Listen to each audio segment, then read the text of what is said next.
تو بچوں ہم آپ کو حج کے پس منظر سے متعلق کچھ باتیں بتا رہے تھے. آج ہم آپ کو حجرہ اسود سے متعلق کچھ مزید باتیں بتائیں گے. تو بچوں جو حجرہ اسود ہے یہ جنت سے آیا ہوا ایک پتھر ہے، ایک قیمتی پتھر ہے. روایات میں آتا ہے کہ جنت کے یاقوتوں میں سے ایک یاقوت ہے حجرہ اسود. اور اسی طرح جو مقام ابراہیم ہے روایات میں آتا ہے کہ وہ بھی جنت کے یاقوتوں میں سے ایک یاقوت ہے. اور یہ حضرت آدم علیہ السلام کے ساتھ جنت سے زمین پر آیا تھا.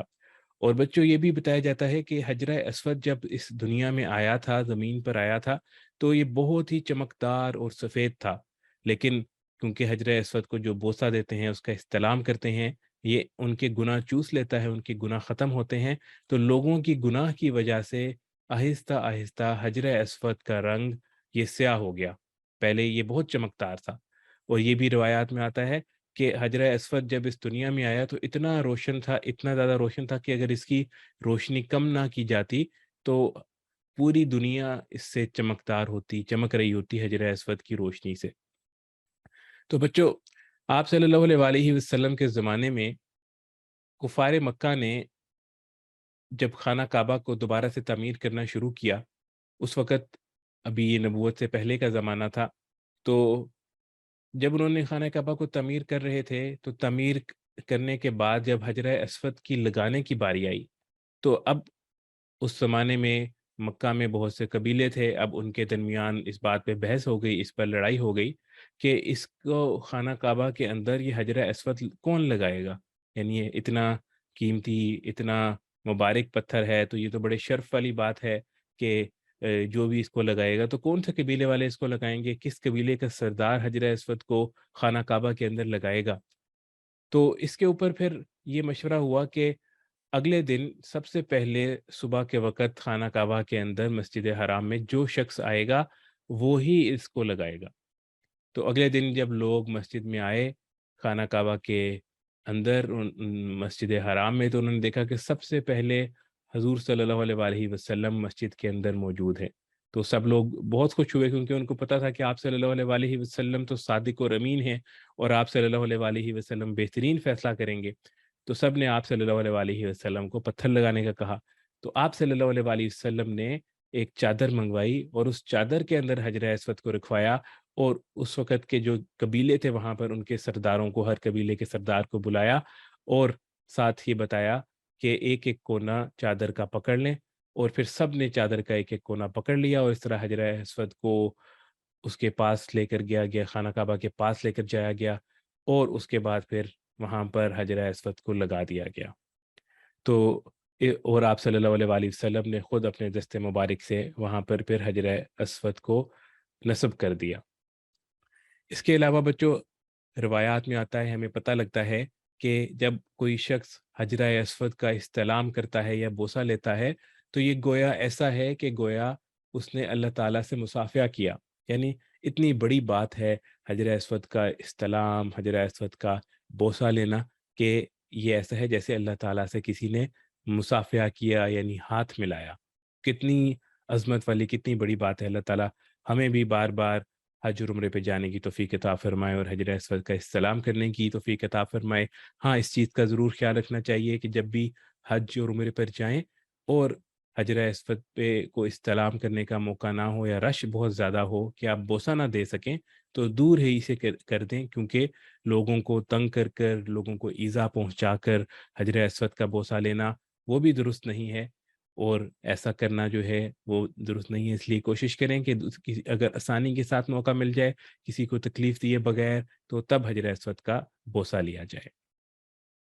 اس کے علاوہ حجرہ اسود سے متعلق کچھ اور باتیں بھی ہیں، انشاءاللہ ہم آپ کو آگے بتاتے رہیں گے. ایک یہ کہ بچوں آپ صلی اللہ علیہ وآلہ وسلم کے دور کے بعد مختلف دور آتے رہے اور یہاں تک ایسا بھی ہوا کہ کچھ لوگوں نے خانہ کعبہ پر حملہ کرنے کی کوشش کی اور کچھ لوگ جو تھے وہ خانہ کعبہ سے حجرہ اسود توڑ کے اکھاڑ کر بحرین لے گئے اور کئی سال تک خانہ کعبہ کے اندر یہ حجرہ اسود کی جگہ خالی بھی رہی. اور ایک واقعہ اس کے بارے میں یہ آتا ہے کہ جب وہ پتھر حجرہ اسود واپس لینے کے لیے بحرین کی حکومت کے اوپر زور ڈالا گیا تو انہوں نے یہ بہانہ بنایا کہ حجرہ اسود تو اب یہ باقی پتھروں کے ساتھ مل گیا ہے، مل جل گیا ہے تو ہمیں تو ہم پتہ ہی نہیں ہے کہ یہ کون سا حجر اسود ہے۔ انہوں نے اس طرح کے اور بھی پتھر ملتے جلتے اکٹھے کر کے رکھ دیے تاکہ مسلمانوں کو جو مکہ والے ہیں ان کو پتہ نہ لگے کہ اصلی حجر اسود کون سا ہے۔ تو پھر مسلمانوں نے، مکہ کے لوگوں نے علماء کرام سے مشورہ کیا کہ کیسے پتہ لگایا جائے کہ اصلی حجر اسود کون سا ہے۔ تو انہوں نے کہا کہ ایسا کریں کہ حجر اسود کو اور باقی سارے پتھروں کو آگ کے اندر ڈال دیں، تو جو پتھر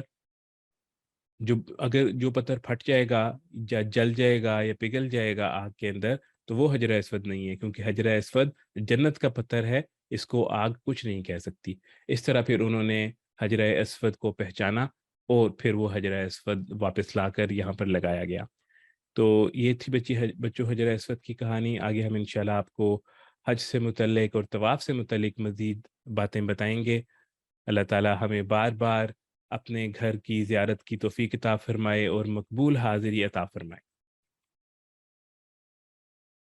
اب ہم چلتے ہیں معاشرت کی سنتوں کے اوپر۔ معاشرت کی سنتوں میں آپ صلی اللہ علیہ وسلم کی نصیحتیں ہم آپ کو کچھ بتا رہے تھے، جس میں مختصر دہرائی میں آپ کو یہ بتا دیں کہ دو چیزیں ہم نے دیکھی تھیں۔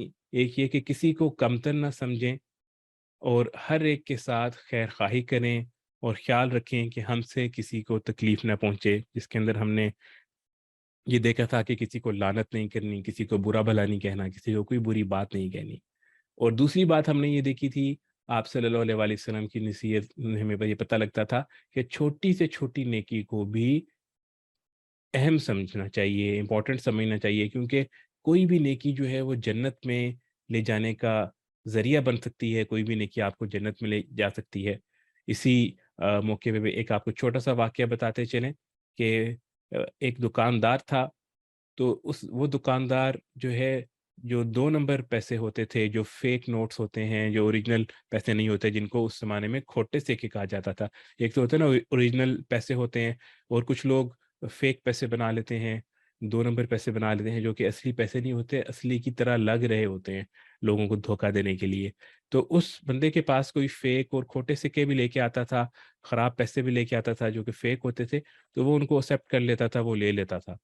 تو کسی نے پوچھا کہ یہ تو تمہارا اتنا نقصان ہو رہا ہے کہ تم یہ کھوٹے سکے جو ہے، خراب پیسے بھی لے رہے ہو بیچ میں، جو کہ 2 نمبر پیسے ہیں، یہ تو تمہارے کسی کام کے نہیں ہے، اور تم لوگوں کو اس کے بدلے میں سامان دے دیتے ہو۔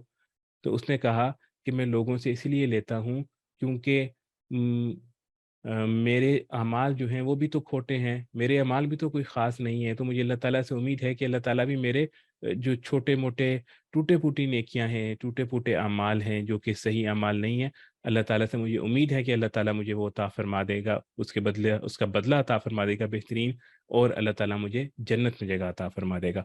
تو ہمیں چاہیے کہ کسی بھی چھوٹی سے چھوٹی نیکی کو بھی کم نہیں سمجھنا چاہیے۔ اس کے بارے ہم نے آپ کو کچھ نیکیاں بتائی بھی تھیں، کوشش کریں کہ ان کے اوپر عمل کرنے کی کوشش کریں۔ آج بچوں ایک نصیحت آپ صلی اللہ علیہ وسلم کی ہم نے پڑھی تھی کہ لوگوں کے ساتھ خندہ پیشانی کے ساتھ کلام کرنا، یعنی خوش دلی کے ساتھ، بہت ہی اچھے اسلوب کے ساتھ، اس طریقے سے لوگوں کے ساتھ بات کرنا کہ لوگ اس سے خوش ہوں، لوگوں کو اچھا محسوس ہو۔ اس کے اندر آج ہم آپ کو ایک تو یہ بتائیں گے کہ کلام کی سنتے کیا ہیں، یعنی جب ہم لوگوں سے، کلام کا مطلب ہوتا ہے بات چیت کرنا، تو لوگوں سے جب ہم بات چیت کر رہے ہوں تو ہمیں کن چیزوں کا خیال کرنا چاہیے۔ سب سے پہلی سنت کہ آواز ہماری کتنی اونچی ہونی چاہیے، کتنی اونچی آواز میں بات کرنا مناسب ہے، بہتر ہے۔ تو بچوں اس کا خیال رکھیں کہ کلام کے وقت آواز نہ بہت زیادہ اونچی ہو اور نہ ہی بہت زیادہ پست، یعنی بہت ہی دھیمی ہلکی آواز بھی نہ ہو کہ سننے والے کو سمجھ ہی نہ آئے۔ قرآن پاک میں بھی ہمیں پتہ لگتا ہے، حضرت لقمان علیہ السلام کی نصیحت سے جو انہوں نے اپنے بیٹے کو کی تھی کہ بیٹا بہت زیادہ اونچی آواز کے اندر بات نہ کرو، کیونکہ سب سے زیادہ بری آواز جو ہے وہ گدھے کی ہے۔ تو گدھا جو ہے وہ بہت اونچی آواز کے اندر اپنی آواز نکالتا ہے، تو اس کو ناپسندیدہ قرار دیا گیا، تو اس لیے ہمیں بہت زیادہ اونچی آواز میں نہیں بولنا چاہیے، بات نہیں کرنی چاہیے، اور اتنی نیچی بھی نہ ہو کہ لوگوں کو سمجھ بھی نہ آئے، اتنی ہلکی بات بھی نہ ہو کہ لوگوں کو سمجھ بھی نہ آئے۔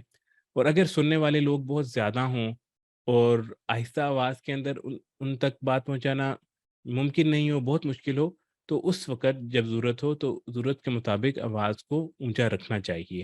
مطلب ایسا بھی نہیں کہ اگر ہم نے دیکھا ہے کہ اونچی آواز میں بات نہیں کرنی چاہیے تو لوگ زیادہ ہیں تو ہم اتنی آہستہ بات کریں کہ لوگوں تک بات ہی نہ پہنچے. تو آواز ایسی ہونی چاہیے کہ سب لوگوں تک بات پہنچ بھی جائے اور زیادہ اونچی بھی نہ ہو.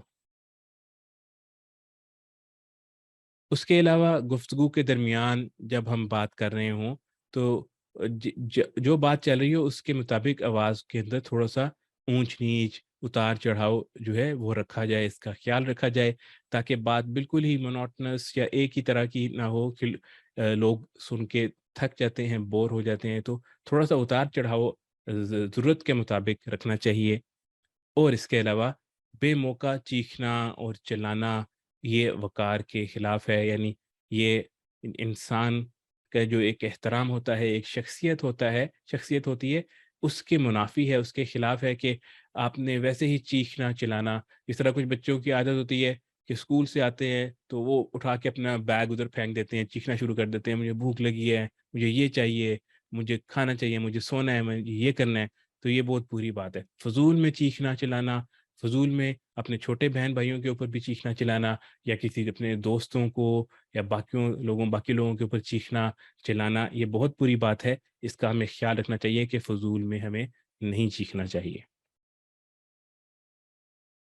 اس کے بعد دوسری سنت بات کرنے کی, گفتگو کرنے کی, کلام کرنے کی, وہ یہ ہے کہ صاف زبان اور پورے الفاظ کے ساتھ کلام کرنا. یعنی جو بھی آپ بات کریں صاف زبان میں کریں اور پورے الفاظ کے ساتھ کلام کریں, بیچ میں لفظ کھائیں نہ.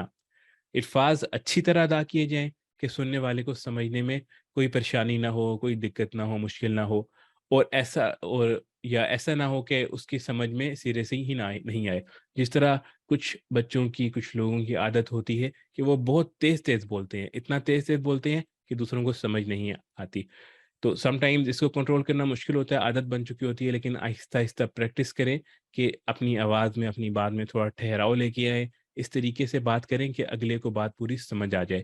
کچھ لوگ ہوتے ہیں کہ وہ الفاظ کھا جاتے ہیں, یعنی شروع میں بہت آہستہ سے بولتے ہیں اور اینڈ والے الفاظ اور شروع والے الفاظ کھا جاتے ہیں تو منہ کے اندر بول دیتے ہیں, یعنی تو وہ بھی لوگوں کو سمجھ نہیں آتی. آپ صلی اللہ علیہ وسلم جب بات کیا کرتے تھے تو روایات میں ہمیں پتہ لگتا ہے کہ پوری بات کیا کرتے تھے کہ شروع سے لے کر آخر تک ہر لفظ پوری طرح ادا ہوا کرتا تھا. اور یہاں تک آتا ہے کہ آپ صلی اللہ علیہ وسلم اس انداز میں گفتگو فرماتے تھے کہ اگر کوئی شخص آپ صلی اللہ علیہ وسلم کے الفاظ گننا چاہتا تھا تو وہ ان کو گن سکتا تھا. تو اس لیے نہ بہت زیادہ تیز بولنا چاہیے, نہ لفظوں کو کھانا چاہیے. اگر آپ کو یہ عادت ہے تو اس کی آہستہ آہستہ کوشش کر کے پریکٹس کریں. یہ عادت دور کرنا مشکل ہوتی ہے کیونکہ یہ بولنے کی عادت انسان کی بن چکی ہوتی ہے. اس کے لیے پریکٹس کی ضرورت ہے. اس میں آپ اپنے پیرنٹس کی, اپنے بہن بھائیوں کی ہیلپ لے سکتے ہیں کہ آپ ان کو بتائیں کہ جب بھی میں صحیح طریقے سے بات نہ کروں, صحیح سے الفاظ ادا نہ کروں یا بہت تیز بولوں, یہ بات سمجھ نہ آئے, صاف بات نہ کروں, تو مجھے آپ بتا دیں, ٹوک دیں تاکہ میں اس کو درست کر لوں. اس طرح انشاءاللہ آہستہ آہستہ آپ کی زبان بہتر ہوتی جائے گی اور گفتگو بہتر ہوتی جائے گی, اور اس سے دوسروں کو تکلیف بھی نہیں ہوگی, دوسروں کو بات آسانی سے سمجھ بھی آ جائے گی. تو چھوٹے بچوں کے لیے آج اتنا ہی. یہاں پر ہمارا چھوٹے بچوں کا سیشن ختم ہوتا ہے. اب میں ریکویسٹ کرتا ہوں عامر جواد صاحب سے کہ وہ آئیں اور نیکسٹ سیشن شروع کریں. السلام علیکم ورحمۃ اللہ وبرکاتہ.